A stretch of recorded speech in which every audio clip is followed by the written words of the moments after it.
प्यार झूठा था जताया ही क्यों কই যাবেন? খুলনা যামু। খুলনাতে যাবেন, ভাড়া জানেননি কত? কেরে 850 টিয়া? আগের দিন বুঝলেন গা, অনেক তেলের দাম বাড়তি, এবারে ঘন্টার পর ঘন্টা লাইন খারে তখন লাগে তেলের লেগা। আগে টিপ মারতাম প্রতিদিন, আর অনেকটা টিপ মারতাম গেলে পরের দিন বই তখন লাগে তেলের লেগা। এখন ভাড়া কত টিয়া হইছে? ভাড়া অনেক 1400 করছে, যদি যান তাইলে উঠেন। ভাড়া অনেক 1400 করছে? যাই তেলে 250 টিয়া চাইবো কেন? পরে কেমনি কি করবো? যাইবেন, যাইলে উঠেন, নাইলে সরেন। Someday nobody knows, nobody knows.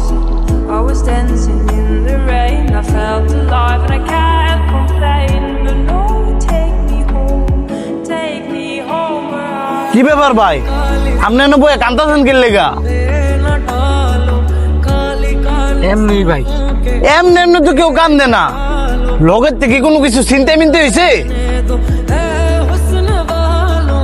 না ভাই কিছু হয় নাই, গরিব হইয়া জন্ম নিয়ে মনে থাক করছি। আপনার কথা তো আমি কিছুই বুঝতেছি না, যদি কিছু মনে না করেন সমস্যাটা কি বলা যায়?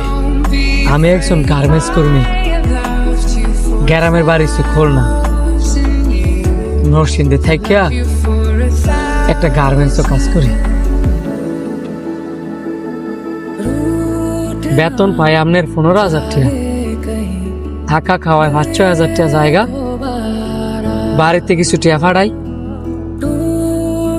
আর যা থাকে নিজের কাছে একটু একটু করে সঞ্চয় করি। সবই বুঝলাম, তো এখন কান্দাছেন কি লেগা? देखा हजारों दफा आपको দেশের অবস্থা দেখা, बेकरार গাড়ি ভাড়া বাড়ে, খাবার দাবারের দাম বাড়ে, সবকিছুরই দাম বাড়ে, কিন্তু আমরা যারা গার্মেন্টস কর্মী আছি এগোর বেতন বাড়ে না। যদি বেতন বাড়ে 100 টাকা, দ্রব্য মূল্যের দাম বাড়ে 500 টাকা, দেয়া যাবে কি ভাই? 2 দিন পরে ভিক্ষা ছাড়া আর উপায় থাকবো না। কালকে পরের দিন আমার বোনের বিয়া, বাড়িতে চাইলাম বলি পাঁচলায় কয় ভাড়া নাকি 200 টাকা করছি, আগে আসছিল 800 টাকা, আমার কাছে ঠিক আছে 5,000 টাকা। যাওয়া যদি আমি 250 টাকা ভাড়া দিয়ে দিই, আমি আমার বোনের জন্যই বানি মুখী, আমার ফ্যামিলির জন্যই নি মুখী।